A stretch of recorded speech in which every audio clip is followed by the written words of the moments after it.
Hello, নমস্কার। কেমন আছেন সবাই? আশা করছি সবাই ভালো আছেন। টিনাস কিচেনে আপনাদের সবাইকে অনেক অনেক স্বাগত। টিনাস কিচেনে আজকে একটা ছোট্ট ভিডিও শেয়ার করতে এসেছি। ভিডিওটি ভালো লাগলে লাইক কমেন্ট শেয়ার করে দেবেন। আর যারা চ্যানেলে নতুন দেখছেন ভিডিওটি, প্লিজ চ্যানেলটিকে সাবস্ক্রাইব করে নেবেন। আর যারা ফেসবুক পেজে দেখছেন ভিডিওটি নতুন, প্লিজ পেজটিকে ফলো করে নেবেন।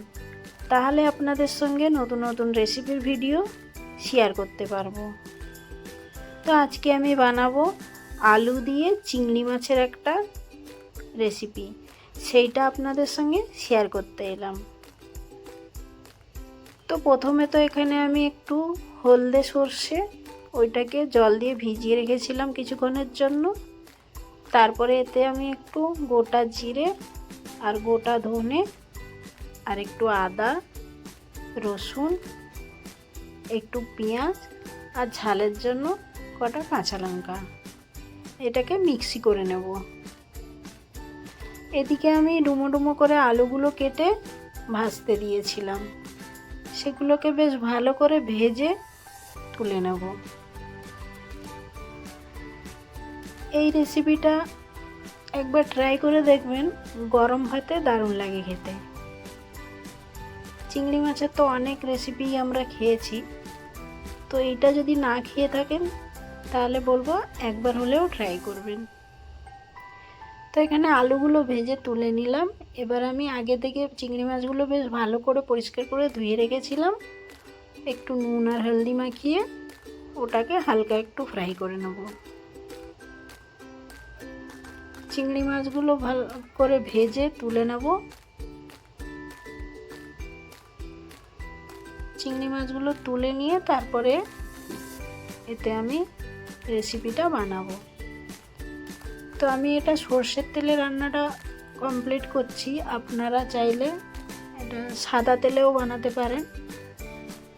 তো আমার মনে হয় মাছ বা মাংসগুলো একটু সর্ষের তেলে বানালে বেশি ভালো লাগে।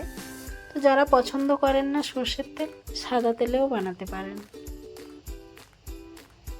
তো এখানে আমি তেলের মধ্যে দিয়ে দিলাম আগে থেকে একটা কেটে রেখেছিলাম ছোট ছোট করে পেঁয়াজটা হালকা একটু ভাজা ভাজা করে নিলাম। তারপরে একটা টমেটো কেটে রেখেছিলাম, টমেটোটা দিয়ে দিলাম। তারপরে একটু হলদি পাউডার, জিরা পাউডার, ধনিয়া পাউডার আর একটু কালারের জন্য red chilli powder, Kashmiri red chilli powder. তারপরে পরিমাণ মতো নুনটাও আমি এখানেই দিয়ে দিচ্ছি। দিয়ে এটা হালকা একটু ভাজা ভাজা করে নেব।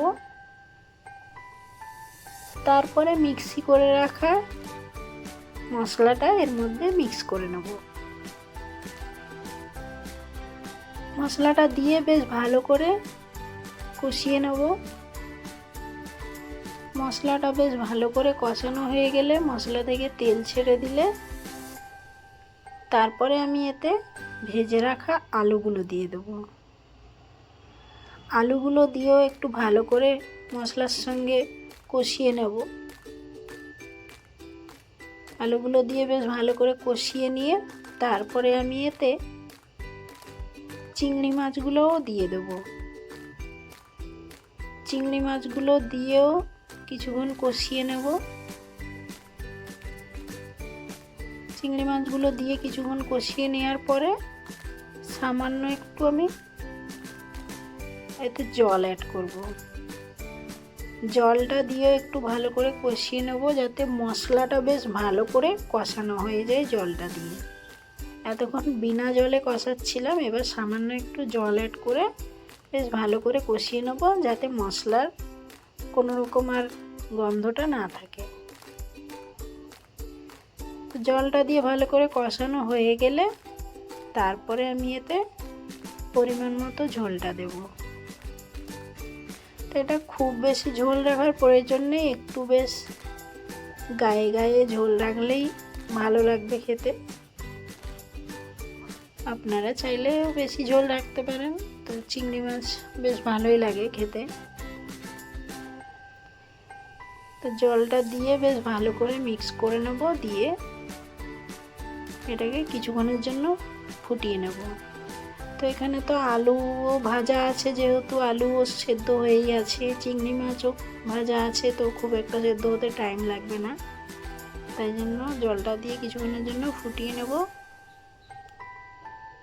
তারপরে এতে একটু গরম মশলা অ্যাড করে দেবো নামানোর আগে।